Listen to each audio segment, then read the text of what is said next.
are.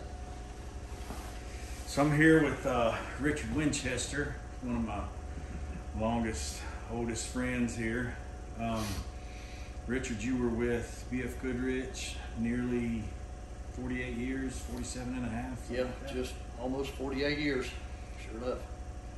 That's hard to imagine. I think anybody thinking about working somewhere at the same place for that long. You were in the military, right? Yeah. I think what it boiled down to is you get a job that you enjoy, yeah, you stick just keep with doing it. And in my case, it was that first year with Goodrich. Then I did 3 years in the Army. I came back and went back to work for Goodrich, going to school on GI Bill. But I mean, it was one of those deals where Goodrich had company-owned stores all over the country, and I could transfer different places. And I stayed around the Carolinas, and if I had continued doing that, who knows where I'd be today, but I doubt I'd still be with the company because it was all retail, and they wound up selling all the retail. Right. So when I was offered the job in marketing by Bob Bauer, I took it, and in fact, still remember my boss, big boss at that time, told me performance was a fad, and I may as well forget about it. That job, and I took performance job, and there was fun. Yeah. So the next 30-something years, my job was also my hobby. That's amazing. I mean, when you want to go to car shows, you want to go to truck events, you want to do this, you want to do that, but you don't have the money to do it on your own, and all of a sudden you're doing a job that you do it on somebody else's nickel. Yeah. It works great, but you got to remember who's paying the bill. That's right. You've always been like equally like as much of a car guy as you've been an off-road guy, right? Yeah, probably car guy first. Yeah. Well, I guess maybe because really off-road wasn't a thing. Yeah. Back then. You know. And when you started with Goodrich, you were actually in a retail tire store, right? You were changing tires, and then you worked your way up to the storefront. Yeah, there was only, when I started at that store, it was a new store in Charlotte, there was 3 of us, manager, assistant manager, and me. And so I did everything, learned how to clean bathrooms, yeah, all that stuff. And then we hired a mechanic, so it was just a 4-man crew for quite a while. And I guess, well, I mean, it's really all we needed for a brand new store opening up. And the boss, Charlie Mills, I won't say we were doing good business, we just weren't doing enough. And he decided that it was time for him to go out and solicit commercial business. And so he went after fleets, car fleets, companies that had a lot of cars or a lot of pickup trucks. And in other words, national account business, and built a really good business there. And then as time goes on, if you get that guy with his company car coming in and he make him happy, chances are he'll bring his family's car. Sure. So that's how that one really got started. And then after 3 years in the Army, came back and actually went right back to work, same store, same guy. And that's about the time radial tires were getting popular. And although I was out in the service department, there was this spiff program with this new tire. And okay, so you're telling me that if I convince this guy to buy 5 radial tires, I get $75. If he only buys 4, we get $50. Just don't compute, but yeah, they sound like good money to me. Gave you a little challenge. So I made sure it was okay. I told the boss, I said, hey, is that good for anybody here to sell them? So I started meeting people at the door selling tires. They always changing tires. Let me sell some tires. Yeah. So, that's back when cars had full-size spares. Yeah, they had full-size spares, but it was also everything was bias ply. Right. If it wasn't bias ply, it might be the bias building, which Goodyear was trying to push. And Goodrich was pushing the radial. And the thing about radial, if you have a non-radial spare and need it, it makes the car handle funny. Right. So anyway, so that's where I got started in selling, because this is fun. I can make more money selling than I can any other way. And of course, I was trying to go to school too. I thought I wanted to be a architect. That kind of went by the wayside, although I drew our house plans for I drew plans for 3 different houses that were built. Sure. Yeah. Wow. I mean, anybody can draw a house plan, but if it was drawn and built, it's different. From your plans. Yeah, that's from pretty my cool. plans. And I did screw up on the one for my own house, and my daughter's living with that today. So, What is it? Did you make a little tiny bedroom or something? we decided to move, make one room bigger, and I changed every dimension on the drawing except for one. And when the contractor was out there laying it out, guess which one he picked up on? The wrong number first. Yeah. So anyway, the living room lost 3 feet, 3 by 15. Lost that much footage. Also meant the front door had to open wrong, but we've been dealing with it for years. Yeah. Like I say, daughter's still dealing with it. So who cares at this point? Yeah. What's done is done. You told me a story one time. This was back before Michelin absorbed or bought BFGoodrich. But you were telling me back in the day that sometimes, maybe it was in Monroe, that you pull up there with a tractor trailer and just sell tires right out of the back of it, right on the street corner. Yeah, I think that might have been right down the road here in High Point where we did that. Really? Yeah. I was managing this store in High Point, and trying to think, I was out riding around trying to sell tires, and I was trying to sell some tires to somebody, not in High Point, but Lexington. Yeah. Trying to sell some tires in Lexington. And the guy told me point blank, he said, forget about it, there's not a market in Lexington for your tires. So I got thinking about it. The Chevrolet dealership had just moved out of town in a new location on the edge of town. Talked to the realtor about that station, the Chevrolet service center, and asked him could I rent or lease it for a weekend, or a week actually.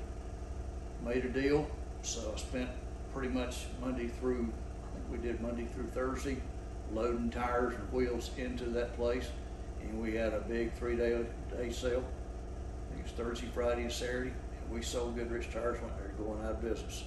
Wow. So the guy that told me there was no market for Goodrich there, I screwed his market up for the next few months anyway. Sorry, but Right. The objective was to sell tires and wheels, and we did a lot of it. Yeah. I know you saw a lot of changes in that time period, and there's a million questions that I have, but we won't bore the viewers with that. But what do you think the #1 selling tire was? Was it probably the TA radial that you saw on hot rods? Yeah, for BFGoodrich, yeah, the radial TA was definitely the lead performance tire. And, yeah, I used to see those on the back on everything. Everything. Mustangs, Camaros, anybody had BFGoodrich. Yeah, and they were, well, of course, rubber compounds are very different today compared to what they used to be. A lot of it's because of the, trying to be environmental friendly. Sure.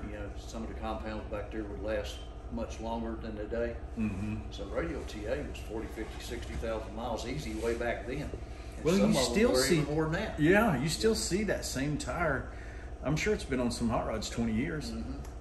And some of those compounds back then, although they would crack, they still ran forever. Yeah. And nowadays, when you start seeing cracking rubber compounds on anybody's tire, it's time to get it off. Yeah, that's right.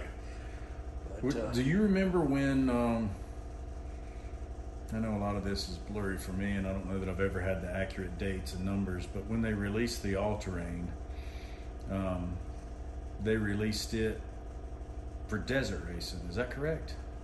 Well, they didn't really release it for desert racing. It's more of, let's go to Baja to prove it. Let's go test it. Okay, To prove the durability. So we went through the program of trying to switch the general public from thinking about a bi-supply passenger tire to a radial passenger tire. Well, now we got to do the same thing for light truck. And everybody was saying, well, a radial tire will not work off-road. So much had to prove it. Yeah. And the first radial TA was basically a 2-ply tire. Wow. And when we started testing, we realized, we've got to make it 3-ply. We've got to have more durability. Yeah. And once they got that figured out, we've been rolling forward with it ever since. And it was still, a lot of people were not for radial. They just, well, it's just because they weren't in the know of what was coming. When do you think that was? Was that in the 70s or early 80s when the first all-terrain came out? Let's see, it was 70s. I'm trying to think. I don't remember all the numbers now. Mid 70s. Yeah. On the all-terrain. And who was running that in Baja? Was that Scoop Vessels? Scoop Vessels was the first one. Yeah. Yeah, I think you guys had that for. Yeah, Scoop and Robbie Gordon's dad, Bob Gordon. Those two were running that tires. Yeah. And Scoop was in a truck, the F-150, and Bob was running a buggy. Yeah, I remember being at, maybe it was the 25th party or something down in Ensenada that BFGoodrich threw to celebrate the number of wins or years in the desert, and they had that Scoop Vessels F-150 there with a set. Of course, it had a current day set of all-terrains on it. Yeah, because you wouldn't want those old ones. Yeah. They definitely would be old now. I rolled down a spare on a customer's truck one time. It was a mid-'80s Chevy, and it was one of those first-generation all-terrains. I kept it for a while, and then it just got in the way. Yeah, in fact, I think it was always a little bit of a fight trying to keep.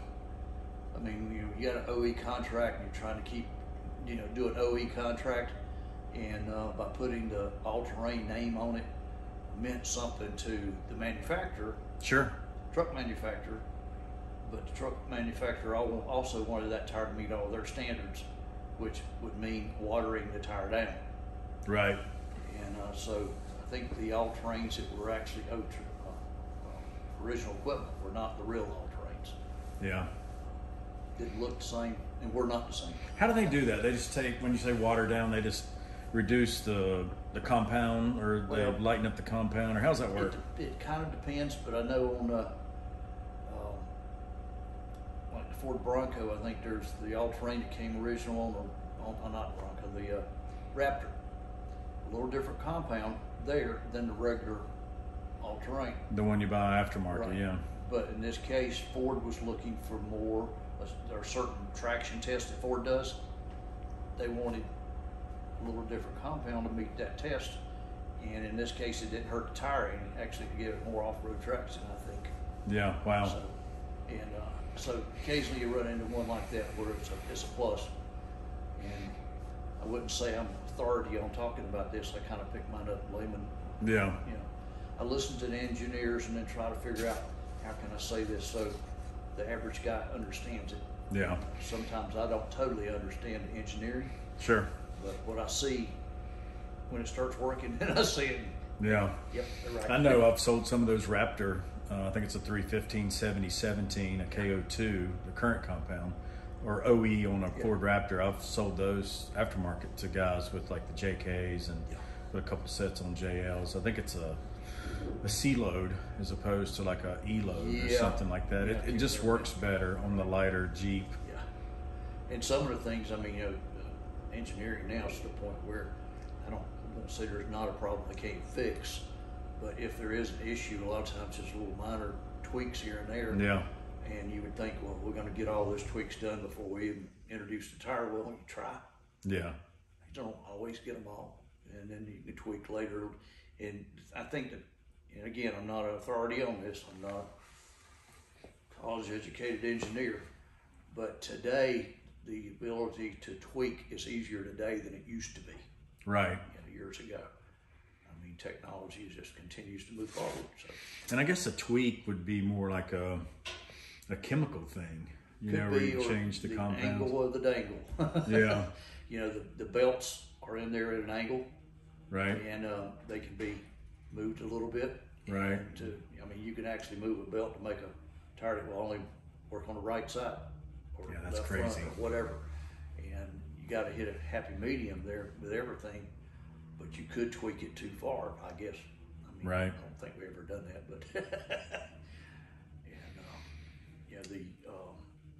the other thing, one of the things that bothers me today is I'm on Facebook with a lot of RV people, Right. and they're still talking about the number of plies. Mm-hmm. Well, I'm making sure I only get a 10 ply. Well, what if the cords in that 10 ply are little bitty like fishing line, and the cords in that 3 ply is like rope? Right, right. Yeah. So can a 3 ply be as good as a 10 ply? Well, maybe that exaggeration's too far. Sure. But could an 8 ply do better than a 10 ply? Yeah. Depends on the cord. Yeah. You know, what's the denier of it, what's the strength of it, whatever. And but then again, if you keep adding layer after layer after layer, or ply after ply, you're also adding weight. Yeah. So, and of course, then what's it made out of? Is it nylon ply, is it rayon, fiberglass, whatever it is. I think nylon's probably the strongest, but it's also the one that doesn't like to ride good in cold weather. Yeah. So, you know, try to stay away from that for the average passenger car anyway. Yeah. I remember someone talking about, one of the competitors' tires had like a Kevlar in the tire, and then we talked about that. That's just a brand name of that type of material. Yeah. There's a many variations of that type of material. And Kevlar, I think the name became popular because with vest, the bulletproof vest for the military. Yeah, and because of that, Kevlar means it's super strong. But I think Kevlar is just a name that was assigned by DuPont to that one particular blend of material. Right. Which is, I think, again, I won't swear to this, but I think it's basically a variation of nylon. And what they're doing to it, I don't know, but I know the stuff that we as a Michelin and Goodrich uses is just as strong, if not stronger, Sure. And it's not under that name, and we don't have to pay DuPont royalties to use it. Well, the DuPont Kevlar, they're first to market, and that's it. And then how that happens often in products, you take it and you're like, well, this is a good product, but how can we make it better? Yeah. So Kevlar, Goodyear's done well with it. Yeah. Really well with it, and a lot of people still look up to us. Yes, that's fine. Yeah. Our mud terrains and all terrains, Bajas and crawlers, they all do one heck of a good job. Yeah. Always, I get customers every day coming in, looking how to best spend their money, or, what's the best value. And there's a lot of good tires out there now. But I often suggest to them, that the only thing between them and Earth, between them and the elements, is their 4 tires. Yeah. And, on a typical off-road rig, the contact patch is about the size of a sheet of notebook paper. Actually, it's smaller than a sheet. Is it? If you take that paper and fold it 4 times, now you got a footprint. That's what it is. And if you think about, but my tire's so much wider. The wider it is, the narrower your footprint is. Right. When you get narrow, it just does this. Right.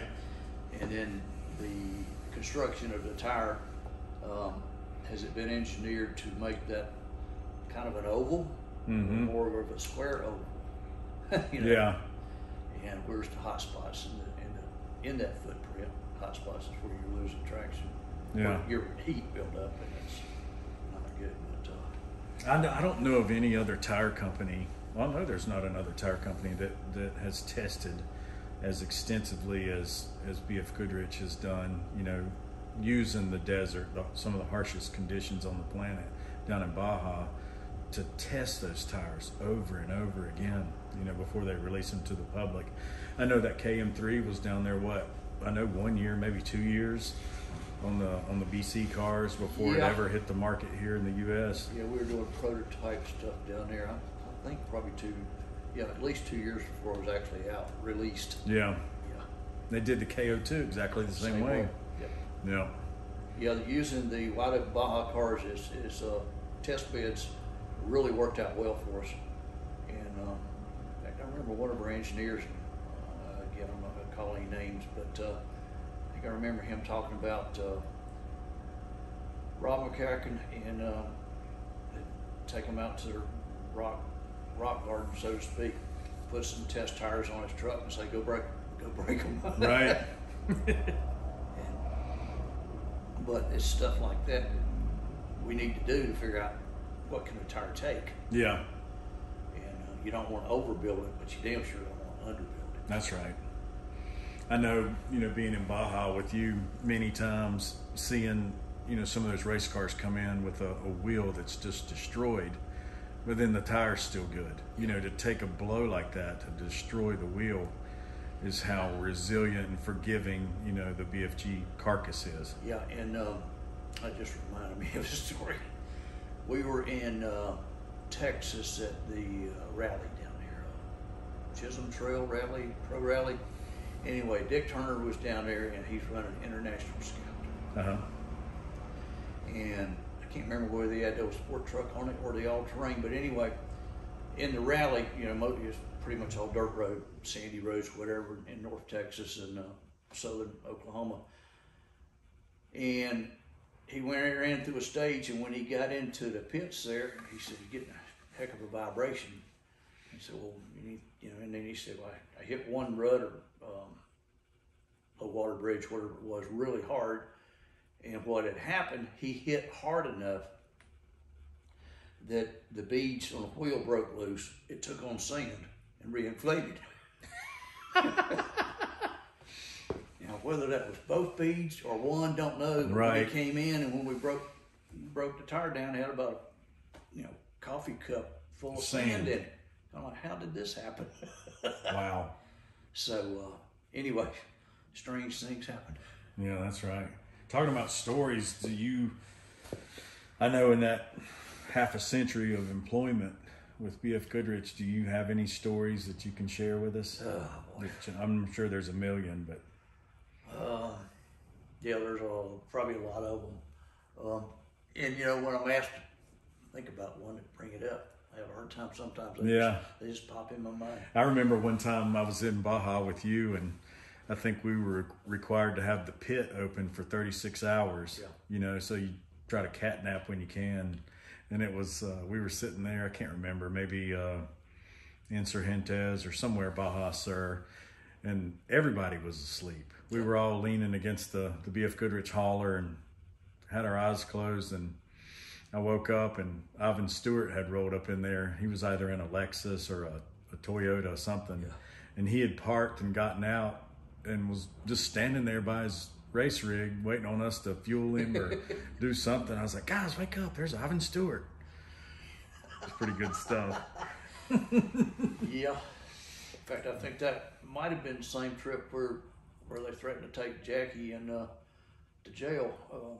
Her and again, I can't remember all the names, but he had a peg leg. God, what was his name? Anyway. Was that the truck driver, Dickie or something? Dickie, yeah. Yeah. Yeah. But he was friends with Manny, the truck driver. Yeah. He had a wooden leg, and in fact, he could make that thing. Yeah, make noises, fart noises. He could make fart noises with it. It sounded so real. Gracious. But that was one of those where we were running out of something, and we had a break in action where we knew it was going to be a break in action. So, Dickie, mainly because he could speak the language down there, him and Jackie took a little rental car and went into town to get something. Yeah, into Surgentes, I think. And they went in and bought bread or something. Anyway, Jackie only had a $50 bill, which is not a good idea down there. But anyway, they wouldn't accept it because it was counterfeit. Anyway, so they finally dug through the car and got up enough money to pay for it. And then they got back in the car. About 2 blocks down the road, they got pulled over by the Mexican police, and they told them that the sheriff had seen them speeding through town earlier that morning. Gonna write them a speeding ticket. And they hadn't been there. Yeah, whatever they wanted to make up. And then they wanted, and then basically all their shakedown. So although the store wouldn't take counterfeit $50 bill, which is really real, the cop would. Yeah, of course. Oh my gosh. So, in fact, I think that was also the same one where I damn near got run over in the pit. I remember you must have been over fueling, but that one crazy, I think he was from, might have been a Japanese, but he was in a Zuzu or something. Didn't have any brakes? But he came flying in there too fast and well, I know he didn't do donuts on purpose, but he was basically out of control and spun it out right there in the pit. Damn near hit me. Oh, that was... I remember that. He almost hit the hauler. Yep, almost hit me and the hauler. Yeah. And couldn't speak a lick of English, so we chewed him out whether he understood it or not. Yeah, right. Of course, he probably chewed us out too. We didn't understand. I remember, I think the first year that I went with you was maybe 2002. We were down in Bay of LA, and you were trying to educate me and try to let me know what to expect. And I remember you telling me that by the time that the racers get to us, what is that, 350 miles or 370, something like that. I remember you telling me that, you know, sometimes that they're not they're not all there. Yeah.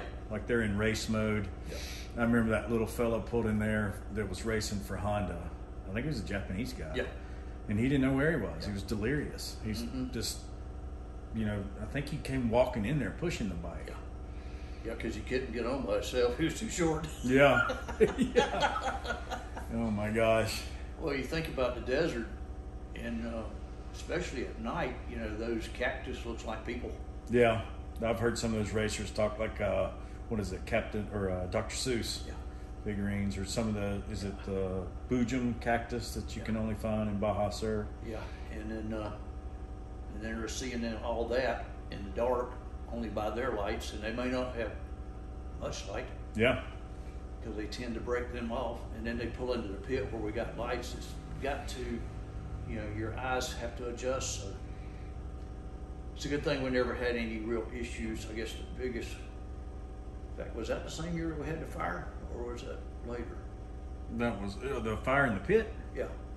I don't know. It's kind of all running together. You're talking about when we were fueling the car and it was hot and it burst into flames? Yeah. Yeah, I almost flipped out. I remember you just walking up with an extinguisher and just dousing it out. Yeah, that's why we need fire extinguishers everywhere within hand's reach of whoever's out there, because that could have been nasty. Yeah. And what was the doctor's name from Florida? Tom Toya. Tom Toya.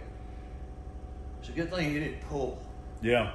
out, because if he pulled out, it would have been a big problem. But yeah, and for those you viewers that don't know, when those race cars come in, you know, they're taking on, it just depends on how much fuel they've used, but, you know, 10, 15, 30 gallons worth of fuel, and we use dump cans, and we dump that 15 gallons in there, 11 gallons at a time. It's just gravity going in there, and then once we're committed, you know, once it's pouring in there, if it's too much, it comes out the vent. And then if that lands on a hot manifold or a header, you know, the potential brakes. The potential for a fire is greater than not. You know, some of the higher, more, or the larger teams, they have like dry brakes, which is a sealed system where it's got both air and fuel in one valve. You know, you make that connection, it pushes the fuel in one side and the air's being extracted on the other side. That's a safer way to do it. But it's a wonder they haven't made that just standard. Yeah, it's a more expensive way of doing it too. Yeah. But if they made it standard, then all those little guys running into the Volkswagen Beetles would have to change. I know, right? Yeah. That's what we had the most fun with. I remember that same year, the first year in Bay of LA, that I think it's the 1100 class, which looks like a stock Beetle. A little local guy, Hispanic guy, pulled in there, and he was, what were we, 20 some hours into the race? He just gets out and closes the door, turns it off, and I think he didn't have a flat. Maybe we were putting some fuel in his car, but he was eating a sandwich, like a sandwich you ate when you were in grade school, like a bologna and cheese on white bread. Yeah. In fact, more recently, it might have been the last year we were down there, that similar deal where the guy just got, in fact, this time I don't think the guy actually closed the door. He opened the door, got out, and he's standing there with the door open, standing in the doorway, taking a leak, eating a sandwich. Yeah. And of course, there was 4 or 5, family members that was huddled around them, but that's what was going on. They were feeding him, and he was taking a leak. And best use of his time. Yeah. I mean, those guys just have a ball out there. It's, I don't think that class will ever go away because it's wow. Yeah, it's so, I don't even know what the word is. Original. Yeah. Yeah, when I think of Baja, I think of either trophy trucks or like that class 1100. That's just as grassroots as it gets. And to think about driving all that distance, all those race miles in that car with almost zero suspension, it just kills me. Yeah, but when we run in the pit, we get all the fast action from the trophy trucks. And then a few hours later, we start getting the others coming in. Right, the different classes. Yeah, and then a few hours later, we're beginning to pack up, but we can't pack up totally because we still got them coming. Yeah, somebody's unaccounted for. Yeah. That's when those bugs start coming in, and it's enjoyable. It's just it's a thrill. Yeah. So. And I think maybe too, I don't think, but for our viewers, for you viewers that don't know this, but BF Goodrich offers a pit program. If you're running BF Goodrich tires, if you can get to their pit, which most often is like a tractor trailer, if you will, has an awning, and almost all those pits have welders, everything you need. If your car can be fixed, it can be done at one of our pits. BF Goodrich doesn't transport your fuel, but if you can get the fuel to one of the pits, they'll put it in a can and get it in your car, and they'll help you get your tire changed. We don't change many tires in the BFG pits, but not many. But if you need quart of oil or transmission's a little low, we always have fluids and stuff there, and that's been a huge asset to all racers. Yeah, I think Bob Bauer's one that set that up originally, but basically what it boils down to is, back a few years ago, if you were a team with a lot of money, you could afford to have chase crews, have your own pit here and there all the way down, all the way through the race. But if you was a little guy, you couldn't afford to do that. Right. But if you got with Goodrich, hey, if you want to change air filter at every Goodrich pit, bring it to us. We'll be here waiting on you. Well, that effort was that effort then, and it is now, is a better use of funds. Instead of passing out tires as sponsorship or trying to stroke a check to everybody that's racing, just the value in that pit support is just phenomenal. You figure out what your car is using fuel-wise, and set it up where you can take on fuel at each of those pits. Yeah, the ones we didn't like is, so 90% of the racers are running, certain fuel, and then we got Rod Hall over here running diesel. Yeah. Love Rod Hall, but sometimes having to switch over to diesel. We did it, and we just kind of complained to ourselves and kept working. I remember looking at the chart or hearing your wife Jackie on the radio saying Rod Hall's coming in, and I'd look at the chart, and he was asking for 55 gallons of diesel fuel. That's a whole drum. Yeah. That's a lot of work, when you're doing it, there in the desert. He just passed, didn't he, Rod Hall? Yep. He was he had raced and started and finished the only every one that raced every Baja through the 50th. Did he race last year? I can't remember. Like he started, like he was in bad health, but they allowed him to start, and then someone took the car from him. That's amazing too. Yeah. In fact, I learned a lot from Rod. He was one of your friends, wasn't he? Well, he was. In fact, I guess the first time I went to Baja, he was still running that old Western Auto Davis tire. Yeah. I think that's what he was running. And wasn't too long after that, we got him over on Goodrich, and he stayed Goodrich. But I learned a lot from that guy. Yeah. He was a thinker or a planner or whatever, but went through some of his driving exercises. It's kind of like somewhere along the line, I guess some of our bosses decided, okay, some of these crazy guys we got working out in the field for us, they're crazy, so we better teach them how to drive. Yeah. Trying to keep them out of trouble, but one of the things with Rod that I remember is, well, you know, I took people out there to this school. I mean, I went through the school, but also took a lot of our dealers out there. So you get to seeing how he operates and listening to his talks, and you learn a lot. And then all of a sudden, it's kind of like, okay, now I'm in a pickup truck, one of Rod's trucks, and his son, I think, Chad, I believe it was riding shotgun with me. And we've been running along in two-wheel drive for a long time, you know, nice straight stretch. In fact, I think we're on pavement, yeah. And then we got off pavement, we got into dirt, we got into wash. We were going through there, and I'm kind of enjoying the wash, you know, and still a two-wheel drive. And Chad said something about, I know you can drive dirt. I know you've done some dirt tracking stuff. And, but you know what four-wheel drive is for? He said, it gives you more control. He said, put it in four-wheel drive and keep going and you'll see. Right. So I guess it was the first time I ever really thought about it and had just the amount of dirt that I could actually test it.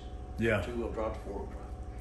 And, you know, braking four-wheel drive, in four-wheel drive is so much better than two-wheel drive. That was the main thing. Two-wheel drive was more fun. Like you said, we're going to run four-wheel drive because this is our truck, not yours. Right. You know, talking about that fact, that's one of the things that the younger generation may or may not get to experience. You know, like you and I grew up with rear-wheel drive stuff. Yeah. But now with so many front-wheel drives and so many all-wheel drives coming out, you know, the younger generation's not going to get to experience that playing, if you will, in two-wheel drive. Yeah. Didn't Rod do something with the military? Wasn't he teaching folks in H1 Hummers? Yeah, he did a lot of military stuff. In fact, I remember going out there to Reno when there would be, you know, part of his shop was all closed off because it was super secret or whatever. Yeah. And you know, the military. I mean, when the Hummers first started coming out, you know, they were bigger and heavier and all that stuff. So, right. You know, the standard military guy that'd been driving a Jeep or deuce and a half or whatever it might be, now he's in this big Hummer and it's different. Yeah, totally different. Yeah. So Rod did a lot of training, and then he got hooked up with the SEALs, I think it was, where we don't care about anything. See, how do you say this? We don't care about anything except getting away fast. Right. Yeah. So extrication or escape or whatever. So that was one of the secrets that he was working on. What they did to him, I don't know. Yeah. I really don't know, but he kept the SEALs happy. You know, you and I were talking about it earlier. It seems like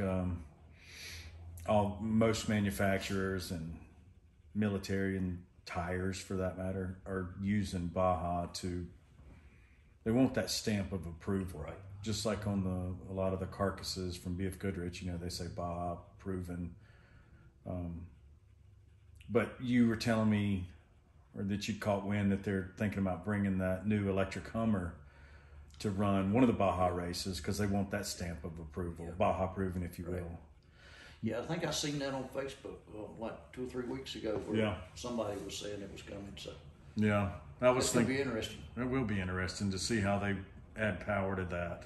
I'm sure they've got it figured out. Yeah, and they'll get with one of the regular race teams that's normally running, you know, GM or something. Right, make it happen. Yeah. I know one time I was with you working a pit in Baja, and Oshkosh was there they were trying to sell a vehicle to the military or get bids on it. I don't know. It was a big vehicle. Yeah. And they wanted to test it there, and I don't think it did that well, but I think that beast was running some big XCO Michelins or something. Had some big Michelin tires on it, and I don't think we didn't have the equipment to change one of their tires, but they had equipment on the truck. Yeah. You know, on the vehicle to do that. So I think they started with 3, and we were only 700 miles south, and they never made it to us. Anyway, the one guy, the driver was, I'll just be nice and say he was an asshole. Yeah. As does as I can put it. I'm sure he was frustrated that those vehicles weren't performing the way they thought they would, and he just had his hands full or whatever. I remember that interaction. He was just fed up. He didn't know what to do with himself. Yep, and I think they finally got that vehicle to the finish line, but it was, hours and hours and hours late. Yeah, I think it was like a day late, yeah, or more. But, they must have cut that contract because I've seen that vehicle on haulers, military haulers, not in a caravan. They're always hauling them. Most of them have been the desert tan color, weird looking thing. Mm-hmm. What about it? What other stories? I can think of a million. I remember being down there at a 500 with you and Jackie one time. I don't think we were working, but you took us to a pit, and it was like maybe like a Michelin BFGoodrich. Oh, that was the one where Foose was with us? Yeah, Chip Foose. We were hanging out with him, and I got to meet Sandra Bullitt. She was over there. Yeah, I went over there to try to get her autograph, and I couldn't talk. I was mumbling. Yeah. She looked at me. She said, "You asking me for my autograph?" I was like, but I got it. She signed a hat for me. Yeah. Well, somebody else has asked you for an autograph, and anyway, she picked up a rock and signed it. Yeah. Yeah. She was pretty cool. That's when she was married to Jesse James. Yeah, he was down there running his trophy truck. I think he did okay. Maybe he finished. I don't know. Yeah. I don't know why he got out of it the way he did, but whatever. It doesn't matter. I love that about Baja. There's so many people have dabbled in that. James Gardner? I think he more than dabbled. He was in it pretty serious in the early days. Was that he had an Olds 442, big Olds that he ran? In fact, I think they found the vehicle, rebuilt it. It's maybe in the museum. I think somebody maybe run it in the Nora 1000. Yeah, was it blue? Yeah, blue. Blue, yeah. Yeah, that's pretty cool. Yeah. And then I remember some of the Baja Challenge cars, which were wide open Baja cars, where Dr. Dreamy, I can't think of his name now, it was on, I can't remember what TV show, but he liked to race in the desert. Yeah. There's been a lot. I mean, a lot of times, especially with the Baja, wide open Baja cars, somebody can go basically rent that car for the race. Yeah, and that's what they set it up for, right? Rent that car for the race and then go find drivers that are willing to buy their time in the car. Yeah, if you had 10 buddies and you all got to drive at 100 miles or whatever, I think that's real super expensive, isn't it? Yeah. But, and really I have no clue on the pricing. It's not cheap. Yeah. Because part of that is the service is all the way down. Yeah. So it's not a cheap date, but it's a good way of going to Baja if you want to race. Sure. It's just go get in the seat and just get out of the seat and go home. Yeah, and if you want to, like you said, if you get 10 people together, or you're thinking to get 10 people together, but you decide you want to drive 3 times, well, maybe you should buy 3 shares. Right. Yeah, if you think you want to drive all that distance. I guess there's different ways of doing that, but that's still an excellent way to get into racing. In fact, you can go to Baja and rent one of those cars just for excursions. Right. And, yeah, like a corporate team builder kind of thing. Yeah. We've done that before. In fact, we've taken a lot of Michelin Goodrich people down there. The one story I can tell there was one of our engineers, I think he's maybe Brazil. He's from Brazil originally, I think. Great guy. His English is not that great, and my Spanish is next to none.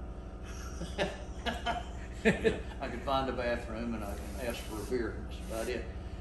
But when we go down there for some of these excursions, okay, I've been in the cars a lot, so I'm more of a helper than a participant. Right. But everybody's in a car.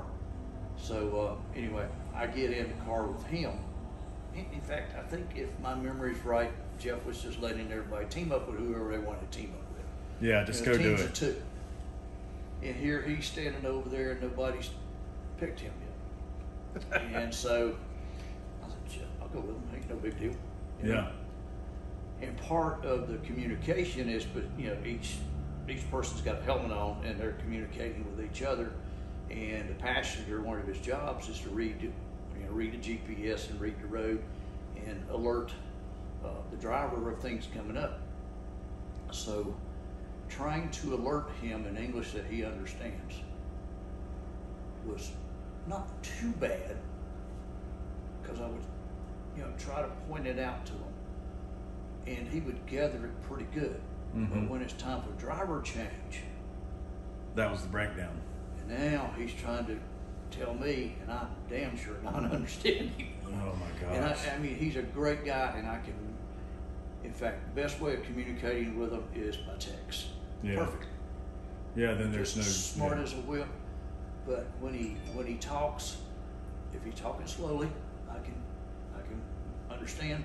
But in a race car, over the radio, by the time I understood what he said, I done hit it. Yeah, bam. But such a good guy, and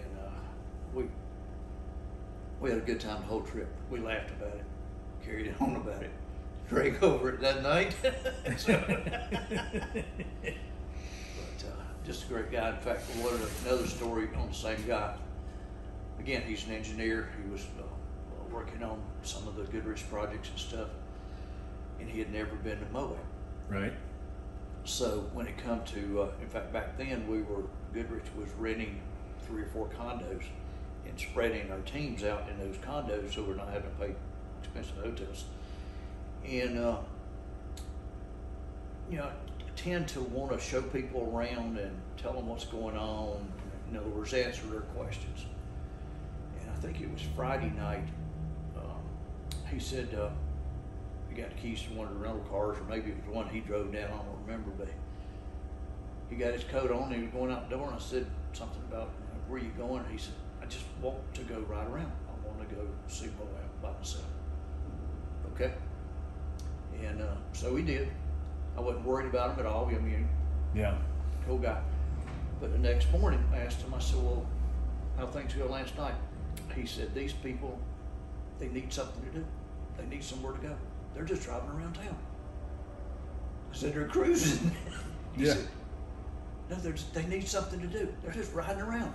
I said, they're cruising. He didn't know what that was. Yeah. Not something he does now. Yeah, that's crazy. Well, they need something to do. Yeah. They're just riding around town. He probably couldn't fathom why they were wasting fuel, wasting gasoline. Yeah. That's crazy. But again, it's all fun. Yeah. In fact, you ever left a fuel pump on a car overnight? No. While it's pumping gas? Like electric fuel pump? Yeah. Oh boy, that's another story. But one of the Goodrich Blazers was on tour, and this was in the early '80s. It would have been about 82, 83. Anyway, show car tour. Yeah. Because back then Goodrich got involved with the show car circuit. Was this a K5 or was it like a? It was one of big Scoop's, Blazer, yeah. One of Scoop's Blazers, the Goodrich Blazers. And by this time, this one had been purchased by Don Adams, and it was all painted up his colors now, but it was on the circuit. And used some of my influence to get it to High Point. That's when I ran the store down there. So we had it on display down there for a couple of days. Pulled it in the shop. In fact, I think I pulled it in the shop, so it was probably me that did it. But anyway, did not turn the electric fuel pump off that night. Oh no. Came in the next morning to smell of fuel. The whole damn shop floor was full of fuel. I was wondering it didn't explode. It just, it filled the engine up and it came out, and nothing happened other than we had a major cleanup. Yeah. Yeah, back then you just throw down some old sawdust or kitty litter. And of course we had to drain all the fluids out of the motor. Engine, right. We did all that, and I dared anybody there to tell Goodrich what had happened. I talk about it now because it doesn't matter. Yeah. But we took that, there was a guy up in Roanoke, Virginia at the tire center there that was a friend of mine. And, we got to talking about this Blazer and what we could do with it, because we had it for about 3 or 4 weeks. So there was some off-road event in Lexington, some park, not a park, but it's farm field basically. and there wasn't no way I was going to take it out there to get it involved in any competition. But we towed it out there, and we drove around the parking area there. A lot of people oohed and wah'd over it. I'm sure. Everybody out there was wanting to buy supply. Closest thing to a tractor tire they could get what they wanted, you know, in the mud and stuff. And we were running around on all terrains, but it was interesting. And then we took it up to Bodacious in Virginia, and same thing. You know, we knew a lot that we could get in trouble with, but we weren't about to do that. It was a display. Right. We can drive it, but just the sound of it running to us. I'm sure. Probably what back then, 400 or 500 horsepower. Yeah, probably. In fact, that might have been a tamed down motor since you display. Yeah, big block kind of thing. But it was cool to be able to use a little pull to get it into our display and make hay with it, and we did. And over the years, we did a lot of that stuff. So. Yeah. Well, heck, we won't keep you any longer today, but maybe we'll turn this into like a little series, and next time we'll talk about stories from Moab or. Yeah, stuff just pops up in my head sometimes. I know it does. You spend that much time at a job, and like I said earlier, it's probably just thousands and thousands of stories. Just can't recall them in a moment's notice. One story leads to another. That's right. Well, thanks for sharing that with us, and we'll catch you on the next one. Okay. See ya.